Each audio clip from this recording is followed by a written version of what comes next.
Dalam video ini, kita akan membahas apa itu good corporate governance, mengapa konsep ini penting, dan bagaimana prinsip-prinsipnya diterapkan, bukan hanya sebagai slogan, tetapi sebagai sistem yang benar-benar bekerja menjaga kesehatan perusahaan.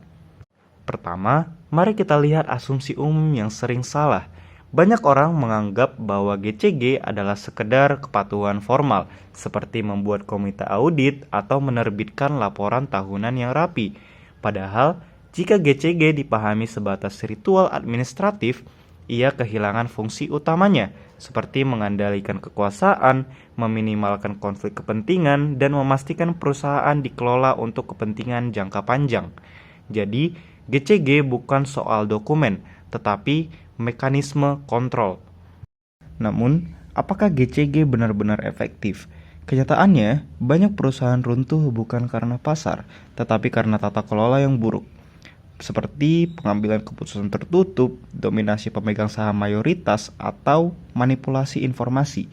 Artinya, GCG baru bermakna jika ia menata siapa yang boleh mengambil keputusan dan bagaimana keputusan itu bisa diawasi. Sekarang, kita masuk pada prinsip-prinsip intinya.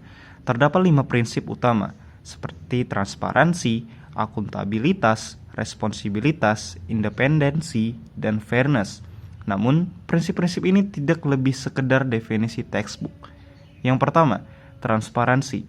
Bukan hanya sekedar membuka informasi, tetapi membuka informasi yang relevan sebelum keputusan penting diambil. Jika perusahaan hanya membuka laporan setelah semuanya terjadi, itu bukan transparansi. Itu hanya sekedar pengumuman. Yang kedua, akuntabilitas. Berarti setiap organ perusahaan, baik RUPS, Dewan Komisaris, ataupun direksi, memiliki batas dan tanggung jawab yang dapat diukur. Jika suatu keputusan gagal, harus jelas siapa yang bertanggung jawab secara institusional. Tanpa mekanisme pertanggungjawaban yang jelas, akuntabilitas hanyalah satu kata kosong. Responsibilitas. Responsibilitas menuntut perusahaan sejalan dengan hukum dan etika. Tantangannya, perusahaan sering mematuhi hukum secara minimal, bukan secara substantif. Padahal, tanggung jawab sosial dan lingkungan bukan aksesori reputasi, tetapi bagian dari mitigasi resiko. Independensi. Independensi melindungi perusahaan dari intervensi tidak sah, termasuk dari pemegang saham mayoritas. Kalau komisaris takut kepada pemilik, fungsi pengawasan gagal total. Inilah titik rawan yang sering terjadi dalam konteks Asia, termasuk Indonesia. Fairness. Fairness berarti memperlakukan seluruh pemangku kepentingan secara adil, baik minoritas, karyawan, kreditor, dan masyarakat.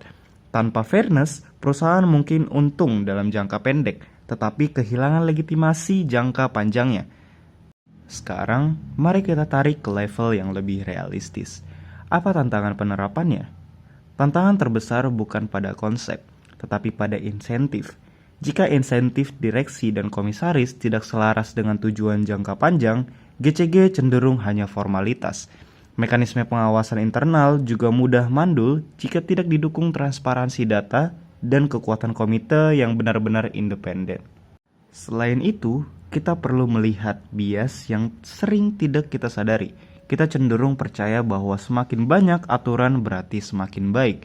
Padahal, yang dibutuhkan bukan lebih banyak aturan, tetapi aturan yang membuat perilaku buruk menjadi sulit dilakukan dan mudah dideteksi. Pada akhirnya, good corporate governance adalah proses yang terus berjalan, bukan kondisi final. Ia menuntut struktur, budaya, dan insentif yang selaras. Ketika GCG diterapkan secara serius, perusahaan bukan hanya lebih sehat, tetapi lebih tahan krisis, lebih dipercaya investor, dan lebih mampu menciptakan nilai jangka panjang. Itulah pembahasan singkat mengenai GCG, bukan sebagai jargon perusahaan, tetapi sebagai mekanisme yang menentukan apakah sebuah perusahaan dapat bertahan atau tumbang.